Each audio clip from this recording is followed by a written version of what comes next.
Sir, என் பேர் சௌந்தரராஜன். இந்த building வந்து பம்மல்ல கிருஷ்ணா நகர்ல செங்கல்பட்டு மாவட்டத்தில் தாம்பரம் தாலுகாவில் இருக்குது. இந்த பில்டிங்ல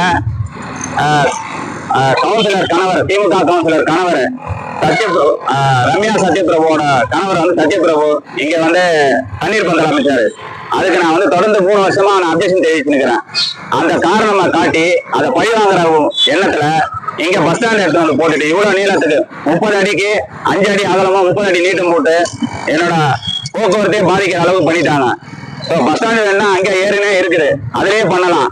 பஸ் ஸ்டாண்ட் அமைக்க வேணாம்னு சொல்லல, பஸ் ஸ்டாண்ட அங்க இருக்கிற இடத்துல அமைக்கலாம். ஆனா என்ன பழி வாங்குற எண்ணத்துல இந்த திமுக கவுன்சிலரோட கணவர் சத்யபிரபு இவ்வளவு பெரிய 30 அடி நீளத்துக்கு போட்டு என்னோட வாழ்வாதாரத்தையே பாதிக்கிற அளவுக்கு பண்ணிட்டாரு. என்னோட மன உளைச்சலுக்கு காரணம் வந்து சத்யபிரபு அவர்கள் தான். அதனால வந்து மேற்கொண்டு இந்த வேலையை தடை செய்து எனக்கு நீதி வழங்கத்துக்கு மக்கள்கிட்ட கேட்டுக்கிறேன். நான் எனக்கு உடல் ரீதியாவோ அல்லது வந்து மன ரீதியாவோ இல்லாத வேற எதனா அச்சுறுத்தல் காரணம்னாக்கா அது முழுக்க காரணம் வந்து கவுன்சிலர் சத்யபிரபு, கவுன்சிலரோட கணவர் சத்யபிரபு தான் அதுக்கு முழு பொறுப்பு.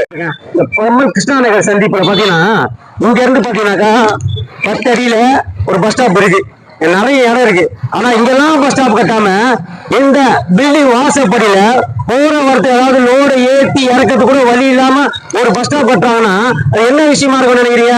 உண்மையிலே சொல்றேன், இந்த திருட்டு திராவிட மாடல் அரசு எப்படியெல்லாம் மக்களை வதைக்கணும்னு பாக்குறாங்க. இப்போ இந்த பில்டிங் ஓனருக்கும் இங்க இருக்கக்கூடிய கவுன்சிலருக்கும் ஏதோ பிரச்சனை நினைக்கிறேன். அதனால ஏன்னா வழக்கமா இந்த திமுகவுடைய கவுன்சிலர் இருக்காங்க பாத்தீங்களா, ரம்யா சத்யமூர்த்தி பிரபு. அவங்க ரம்யா சத்யமூர்த்தி பிரபு கவுன்சிலரா இருந்தாலும் அவங்க வீட்டுக்காரர் தான் இந்த கவுன்சிலர் வேலையை மொத்தமும் செய்யறாரு. அவங்க வீட்டுக்காரர் என்ன பண்றாருன்னா இந்த பில்டிங் ஓனருக்கு அவருக்கு இருக்கிற பிரச்சனையை அந்த காழ்ப்புணர்ச்சி ஆக்கி அதை ஒரு பிரச்சனையாக்கி இப்போ கரெக்டா இந்த பில்டிங் வாசப்படல பஸ் ஸ்டாண்டுக்கு அவர் ஒப்புதல் வாங்கி கட்டிட்டாரு. யார் ஒப்புதல் கொடுத்தாங்க இந்த இடத்துல பஸ் ஸ்டாண்டு கட்டுறதுக்கு? இல்ல யார் வந்துட்டு இந்த டெண்டர் கொடுத்தாங்க, யார் டெண்டர் எடுத்தாங்க? இது எதையுமே வெளியே கொண்டு வராம இந்த பஸ் ஸ்டாப்பை கட்டுறாங்கன்னு சொன்னாங்க. இதற்கு காரணம் இதுக்கு முன்னாடி இந்த இடத்துல ஒரு பெரிய, அதாவது 4 வருஷமாவே இவங்க தண்ணீர் பந்தல் வச்சிருக்காங்க, யாரு திமுக. அப்ப அந்த தண்ணீர் பந்தல் வைக்கும் போதெல்லாம் இந்த ஹவுஸ் ஓனருக்கு இவருக்கு பிரச்சனை வந்திருக்கு. அந்த பிரச்சனைய திசை திருப்பதற்காக இந்த ஹவுஸ் ஓனரை பழிவாங்கிறதுக்காக இந்த வேலையை இந்த திமுக எம்எல்ஏ கருணாநிதி இருக்காரு இல்லையா, அவரோட துணையோட, அரசாங்கத்து துணையோட இந்த பஸ் ஸ்டாப்பை வேணும்னே கட்டுறாங்க. எவ்வளவு பிரச்சனை இருக்கு. இந்த பம்மல், அனகாபுத்தூர், சங்கர் இந்த பகுதியில பாத்தீங்கன்னா 4 வருஷமா பாதாள சாக்கடையை தோண்டிட்டு அதை மூடத்துக்கு வக்கு இல்லாம அந்த ரோடு சரிபடுறது வக்கு இல்லாத இந்த அரசு அவசரமாக இந்த பஸ் ஸ்டாண்டை கட்டுறதுக்கு என்ன அவசியம்? ஏன்னாக்கா இவங்க ஒரு தனி மனிதனை எப்படி வேணாலும் தாக்குவாங்க. அரசாங்க பணத்தை செலவு பண்ணின்றதுக்கு இது ஒரு உதாரணம். இந்த பஸ் ஸ்டாண்ட் இப்ப தேவையா? நான் கேட்கிறேன், இந்த ரோடு அகலப்படுத்த போறாங்க. இப்ப இந்த லட்சக்கணக்கில் செலவு பண்ணி இந்த பஸ் ஸ்டாண்டை கட்டிட்டு ரோடு அகலப்படுத்த திரும்பி இந்த பஸ் ஸ்டாண்ட் இடிக்க போறாங்க. அப்படி இந்த பஸ் ஸ்டாண்டை கட்டி எடுத்து சாதிக்க போறாங்க இந்த கவுன்சிலர். ஆக்சுவலா இந்த லேடி கவுன்சிலர் இங்க வேலை செய்யுது.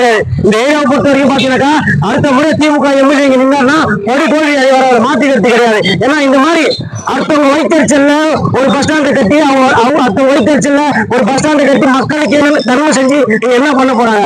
நாம ஒண்ணு சிந்திக்கணும். அதாவது 10 அடி பஸ் ஸ்டாப் இருக்கும்போது இந்த புது பஸ் ஸ்டாண்ட் தேவையா? எவ்வளவு இடம் இருக்கும்போது இந்த பஸ் ஸ்டாண்ட் மட்டும் கட்ட வேண்டிய அவசியம் என்ன? ஒரே ஒரு விஷயம் புரியுங்க சார். இப்ப காட்டுவோம் சார், இவ்வளவுதான் சார் இடம் விட்டுருக்காங்க.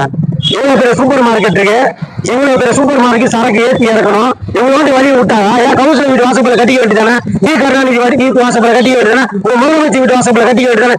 இப்படி அப்பாவி ஒன்னும் தெரியாத அப்புறாணியா இருக்கக்கூடிய ஹவுஸ் ஓனர்லாம் பிடிச்சி இது மாதிரி மிரட்டி அவங்க மூலியமா ஏதாச்சும் சாதிக்கணும்னு நினைக்குது இந்த திமுக அரசு. இதை உடனடியாக அதை நிறுத்தி இதுக்கு நடவடிக்கை எடுக்கணும். அப்படி இல்லைன்னு சொன்னா, ஏன்னா இந்த ஹவுஸ் ஓனர் ஏற்கனவே வந்துட்டு சிஎம் செல்லு காமிச்சிருக்காரு, நெடுஞ்சாலைக்கு புகார் கொடுத்திருக்காரு. இப்படி புகார் கொடுத்தும் கூட இங்க இருக்கக்கூடிய எம்எல்ஏவோ இங்க இருக்கக்கூடிய கவுன்சிலருடைய கணவரும் தொடர்ந்து இவரை மன உளைச்சலுக்கு ஆளாக்கி நாளைக்கு இவருக்கு ஏதாவது ஏற்பட்டுச்சுன்னா அதுக்கு இந்த கவுன்சிலரும் இந்த திமுக எம்எல்ஏ கருணாநிதி தான் பொறுப்பு. அதை மாற்றுக்கிறதே கிடையாது.